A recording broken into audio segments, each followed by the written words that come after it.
এবারে বিজয় দিবসকে কিভাবে দেখেন সেটা একটু জানতে চাচ্ছি। স্বাভাবিকভাবেই এবার 2024-এর 16ই ডিসেম্বর অর্থাৎ বিজয়ের এই মাসে আজকে 16ই ডিসেম্বর বিজয় দিবস।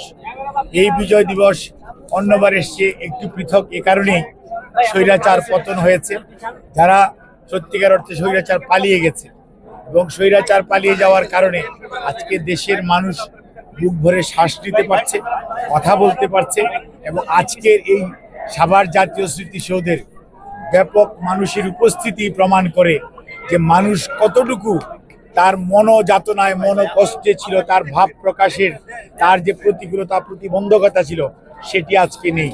না থাকার কারণেই আজকে জনতার ঢল নেমেছে এই জাতীয় স্মৃতিসৌধে। কাজে আজকে বিজয়ের এই দিনে আমরা শ্রদ্ধা জানাই শহীদ রাষ্ট্রপতি জিয়াউর রহমান, আমাদের স্বাধীনতার ঘোষক সহ সকল মুক্তিযোদ্ধা যারা এই দেশের স্বাধীনতার জন্য, পতাকার জন্য, আমাদের মানচিত্রের জন্য, আমাদেরকে একটি স্বাধীন বাংলাদেশ উপহার দেওয়ার জন্য আত্মাহুতি দিয়েছেন, শহীদ হয়েছেন, তাদের আত্মার মাগফিরাত কামনা করি।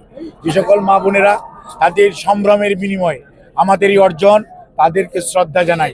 সর্বোপরি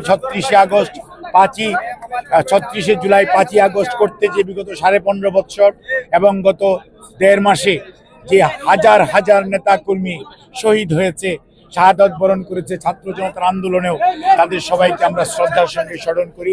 পঙ্গু হয়েছে, আহত হয়েছে 30,000-এর অধিক ছাত্র জনতার সদস্য, রাজনৈতিক নেতাকর্মী, তাদেরকে আমরা শ্রদ্ধা জানাই। আর সর্বোপরি আজকে আমাদের শপথ নেওয়ার দিন, যে কারণে স্বৈরাচার পালিয়ে গেল, যে কারণে দেশের মানুষ আজকে এই বাঁধ ভাঙা স্রোতের মতো এই জাতীয় স্মৃতিসৌধ অর্থাৎ গণতন্ত্রের পাদপীঠ, স্বাধীনতা সার্বভৌমত্বের পাদপীঠে সমবেত হয়েছে, তার একটি মাত্র কারণ জনগণ তার অধিকার ফেরত চায়, জনগণ তার অধিকার প্রয়োগ করতে চায়, জনগণ তার দেশের মালিকানা চায়। সেজন্যই আগামী দিনে যত দ্রুত অন্তর্বর্তীকালীন সরকার যত দ্রুত জনগণের মালিকানা জনগণের হাতে ফেরত দেওয়ার ব্যবস্থা করবেন, তত বাংলাদেশের বিরুদ্ধে যত ষড়যন্ত্র চলছে সকল ষড়যন্ত্রের বেড়াজাল ছিন্ন করে বাংলাদেশ সামনের দিকে এগিয়ে যাবে। এবং আজকে যে আমরা নতুন বাংলাদেশের স্বপ্ন দেখছি, সেই নতুন বাংলাদেশ গড়ে উঠবে জনগণের নির্বাচিত আগামী দিনের প্রতিনিধি, তারাই সিদ্ধান্ত নেবে বাংলাদেশ কোন দিকে যাবে, বাংলাদেশের আগামী ভবিষ্যৎ কি হবে। প্রধান উপদেষ্টা আজকে ভাষণ দিয়েছেন, সেখানে তিনি উল্লেখ করেছেন 2026-এর জানুয়ারিতে নির্বাচনের প্রক্রিয়া শুরু হবে। আপনারা কিভাবে দেখেন?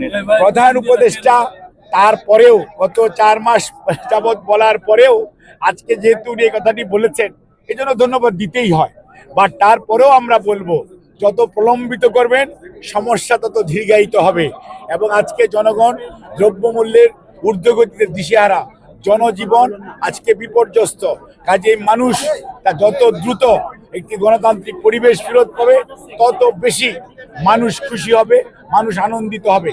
কাজে প্রধান উপদেষ্টা ওনার বক্তব্য দিয়েছেন, রাজনৈতিক নেতৃবৃন্দ সহ এই বাংলাদেশের মালিকানা শুধু তো তত্ত্বাবধায়ক সরকারের কাছে না, এই দেশের মালিক এই দেশের জনগণ, তারাই সিদ্ধান্ত নিবে কত দ্রুত আগামী জাতীয় নির্বাচন অনুষ্ঠিত হবে।